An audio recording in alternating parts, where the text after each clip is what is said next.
выглядит, конечно, лихачить абсолютно глупо. Стиль вождения городской, он здесь абсолютно не подходит.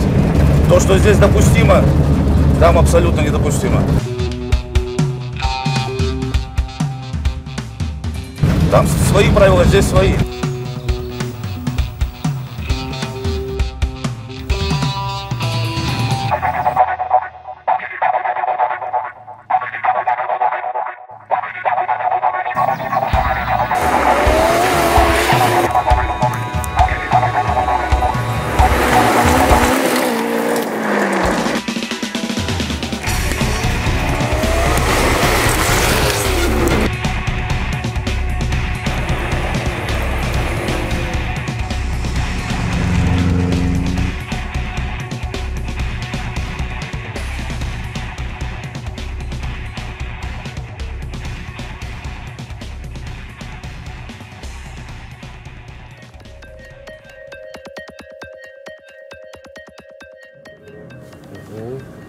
Вот. Там дайвинг, прыжки с парашютом, серфинг, не знаю, все хочется попробовать.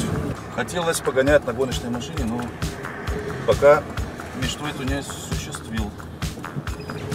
Достаточно уверенно себя за рулем веду, но самоуспокоенности по поводу этого нету, потому что реально в ситуации сложной не попадал еще.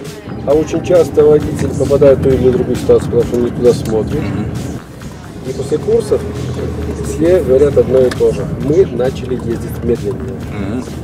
Вот это самое важное. То есть мы не готовим фактически нарушителей ПДД, которые будут где-то.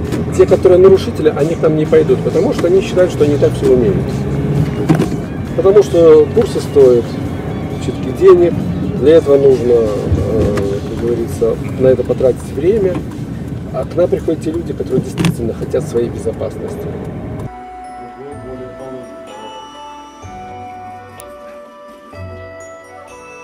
Куда будет как поворачиваться, какая полоса будет более лучшая, какая будет разгружаться, где она будет тормозиться.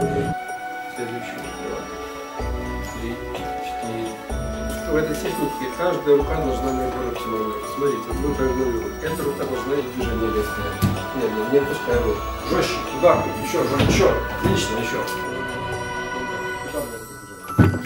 Мы ведь не только изучаем выход из ситуации, но еще и мы отрабатываем то, как не попадать в эти ситуации. Не отличается, кто за рулем, мужчина или женщина, какая разница. Это водитель, он отвечает за безопасность, он управляет средством повышенной опасности. Так ведь? Поэтому дорога преподносит все те же самые требования, неважно того, это мужчина или женщина, какой стаж и так далее. По первой или по второй полосе со спокойной музычкой получает удовольствие от спокойного вождения.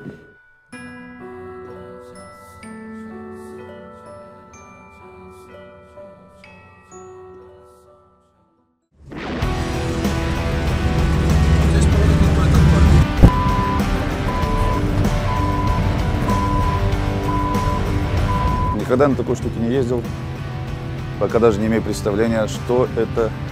Давно мечтал погонять, вот, сегодня это осуществится. Очень многие пилоты совершают ошибку, начинают заниматься мотором, начинают гнаться за лошадиными силами и так далее. Достаточно посмотреть ВЦ, которые едут там 300 лошадиных сил автомобилей полноприводные. И этого достаточно для того, чтобы показывать результат лучше, чем машина, которая имеет больше количество лошадиных сил. Интервью дает, а я видишь, а что быстрее?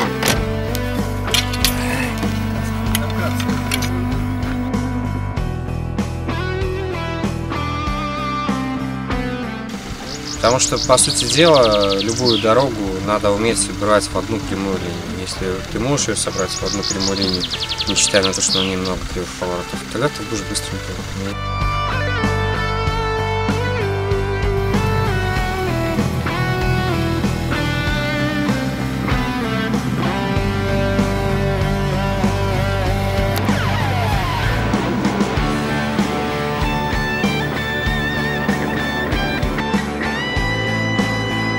Из одного заноса попадает в следующий занос. Ритмический занос он приводит к развороту часто. Видите, вот один занос, следующий занос. Вот. У нас немножко ограждение.